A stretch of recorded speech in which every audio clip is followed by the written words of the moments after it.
Hi, my name is Courtney Falcone, and I decided to use HLP 17 for my project, which is on using explicit instruction. To introduce my HLP 17 connects to its pillars. This is seen because when providing explicit instruction, it is important to provide scaffolded supports, which is connects to HLP 15, and it is also important to provide positive and constructive feedback to guide students' learning, which is HLP 22. It is important to provide scaffolded supports because it helps deepen understanding for students. It also helps to build their confidence because it makes difficult tasks more manageable for them. And it also is good because it promotes independence in students. Providing positive and constructive feedback is beneficial and important for students because it helps students grow, and it also clarifies expectations for them. When students are able to understand what's expected of them, they are able to flourish and thrive and are able to succeed better. HLP 17 connects to its domains. This HLP connects to domain 3, which is instruction and behavior and academics. And it connects this because when providing explicit instruction, it is important to take into account how a student behaves and how they behave with other individuals. So if you know that a student's not going to behave as well with students, it's a good idea to try to separate them when you're doing like a small group instruction, or if you're doing like parallel, like there's different types of teaching methods that you can use, but it's always a good idea to try to separate those students that you know are not going to behave as well together. For applications, HLP 17 can be applied by using the gradual release approach, which is I do, we do, you do. I do, you do, we do shows explicitly what is expected of students. So the teacher will show exactly what is expected for any type of topic. You could use this in math, you could use it in reading. And the I do part is when the teacher just shows exactly, without asking any students questions, just shows them, models exactly what's expected of them. The we do is when the students and the teachers work together to do the exact same process, and then the you do is when the students will work more independently in order to show how they have understood the topic at hand. So for example, if I did a 4th grade 9-year-old class in like a reading figurative language text, it's important to try to break it down. So this goes with the gradual release approach, because when you're using the gradual release approach, you're breaking down the topic into smaller parts and sections for them to better understand what they're supposed to be doing. To continue on to applications, for the I do section, like I mentioned before, the teacher will be modeling the skill without asking any questions. And then for the we do section, something that a teacher can say would be, read this paragraph from Kitoto the Mighty. In this paragraph, there is an example of figurative language, and then they would have to stop and look at the paragraph, the students, and then the students will be able to hopefully say that in this paragraph that there is a simile, and the simile means, the simile that's stated is, it says swift as an arrow. So that would be what the students would say. They would be able to answer the teacher's question. And when answering the question about the simile, it's important for them to also understand what the simile means. So they would have to go on and elaborate and say that this is showing that the mouse, Kitoto the Mighty, in this section was smart and very quick in his actions. Another way teachers can apply this HLP for a 4th grade reading lesson is by making sure that they have flexible groups.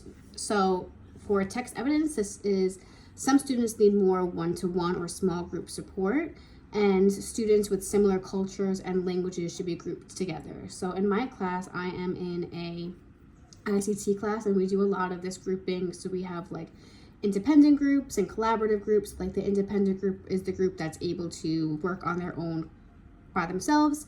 The collaborative group are students who will benefit from working with another student. So we try to pair like a high and a low student together so they can work and learn from each other, because it's important to know that students learn a lot from each other, not just from their teachers. So that's the collaborative and independent group. Then we also have 2 small groups. So my group will be the special education students that I'd be working with who need a little bit more assistance and need more scaffolding and resources for them, like the anchor charts and sentence starters. And then my co-teachers group would be students who just need a little bit more support with a certain aspect of the skill that we're learning for that day. Flexible grouping is also very important because you're able to figure out where you want certain students to go. So if you know, like I mentioned before, if you know that some students will fool around or not work well together, it's a good idea to have them separated and be in different groups, but making sure that they're in the group that is the most beneficial for them. Just making sure that they're either far away from a student that they'll be like fooling around with possibly, or just in a completely separate group if possible. Furthermore, for application, the teacher will put students into appropriate groups. If students speak the same language and have similar cultures, they should be grouped in the same group if that is applicable for them. So for example, for this, the teacher will say, Mark, Amanda, and James will go to table 3. And then some students might obviously ask why, like, why am I in this group? And the teacher will have to just justify what they're doing at times and just say that I'm putting you in this group because it's the most beneficial for your specific needs. For some challenges, it would be hard to implement this HLP without knowing where students struggle when they are pulled out for services. So it's always a good idea to be in contact and in good communication with certain students' service providers. And it would also be hard to implement this HLP without student engagement strategies. And then a piece of text evidence that I used for this slide is keep track of intervention, delivery, and next steps. It's always important to understand the delivery of the content and the next steps because some students will finish things a little bit quicker than others.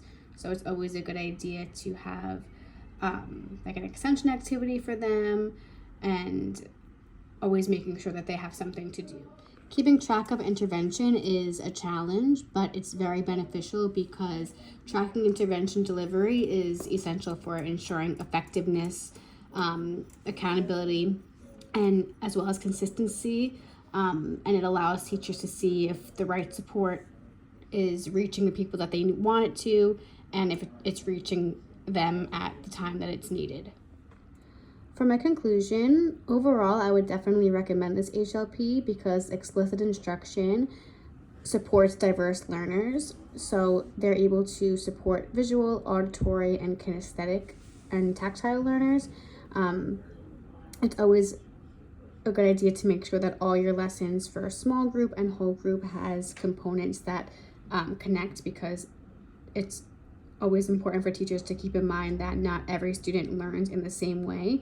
So some students might learn more visually, so it's a good idea to have pictures that they can go off of. For students who are more auditory, it's always a good idea to try to maybe add in a video or acronyms that they can use to help them. And then for kinesthetic and tactile learners, teachers can make sure that they have some hands-on manipulatives for those students to be able to better comprehend the topic or task at hand. It also fosters engagement, so engaging students is always something that we strive to do as teachers. And then it develops higher order thinking skills, which is beneficial for them because it doesn't just stay at the basis, it definitely makes them think about ideas a little bit better. And then for my quote, I'm using an important component of evidence-based education is instructional practices shown to improve outcomes. So these are instructional practices that can definitely improve outcomes in students. So teachers can definitely make sure that they are incorporating these ideas.